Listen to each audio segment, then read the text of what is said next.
Good morning to you. बताइए view क्या है एक्सपायरी वाली सीरीज का? कहाँ हो सकती है एक्सपायरी और कौन से सेक्टर्स पर आपका ध्यान है?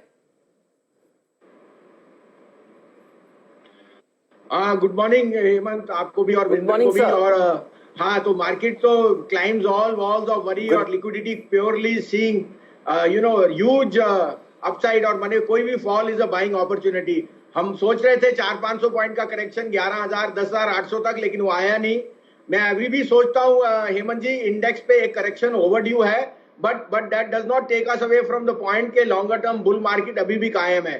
तो मैं अभी भी सुझाव दूंगा मिड कैप्स में। Mid caps is really the space जो आपको होना चाहिए।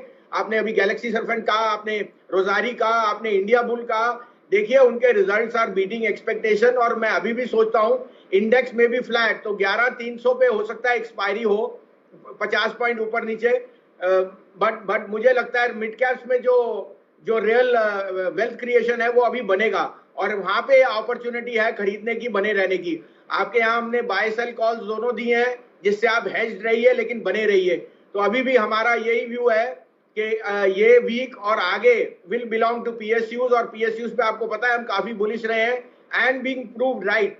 तो I think the broader market is going to outperform, Nifty is going to be more consolidation. I can see ranges between 11,150 to 11,450 for this week. Suprajit को कैसे देखते हैं भसीन साहब? अब ये तो लॉकडाउन के नंबर्स हैं, आगे की चाल कैसी रह सकती है? तो पहली बात तो मैं तो गुड़गांव में हूँ हेमंत जी, पूरा ऑपोजिट ऑफ नोएडा।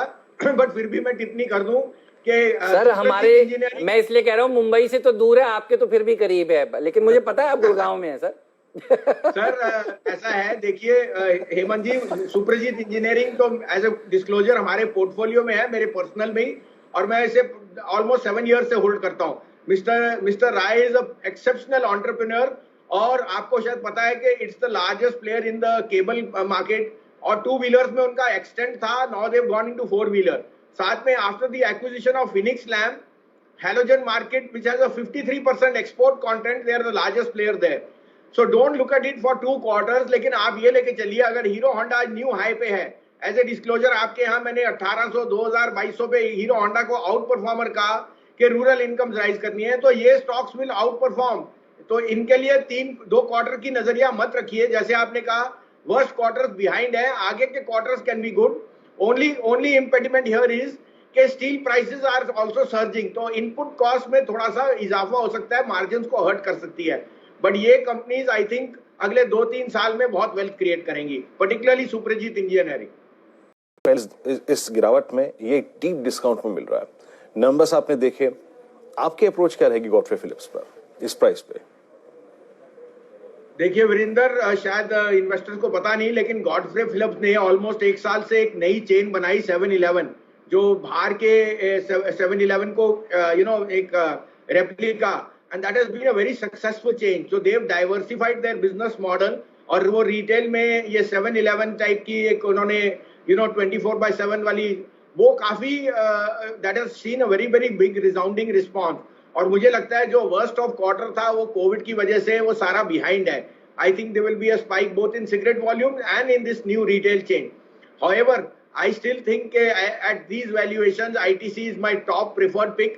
मैं यहाँ दावे से कहता हूँ कि अगले दिवाली आपको 300 से ज्यादा का भाव दिखेगा ऑन 350 से ज्यादा का भाव दिखेगा on ITC. So I would be putting my money on ITC, but Godfrey Philips should be bought on all declines. I mean, आज के नंबर्स में अगर आप देखें, बहुत सारे नंबर्स हमने डिस्कस किए, पीएनबी के नंबर डिस्कस किए। पीएनबी में काफी 4-5 सेशन से स्ट्रॉन्ग ओआईबी बिल्डअप हो रहा था। बैंकिंग एक बहुत स्ट्रॉन्ग ब्रेकआउट की कगार पे खड़ा हुआ है, आपने बैंकिंग में बात भी करी है, लेकिन खैर ये तो मैं सिर्फ समा बांध रहा था।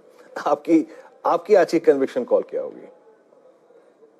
Virendra, State Bank of India unquestionably मैं 185 रुपए से 80 रुपए से कह रहा हूं। इनफैक्ट एज ए डिस्क्लोजर हमारे पास तो 175 रुपए से बाय है, अभी भी 200 रुपए पे it is the best stock to buy. इसमें डाउनसाइड 10% का है और अपसाइड 30% का, तो आप रिस्क रिवॉर्ड लेके चलिए, और वो भी डाउनसाइड आएगा अगर कोई अनहोनी होए तो स्टेट बैंक।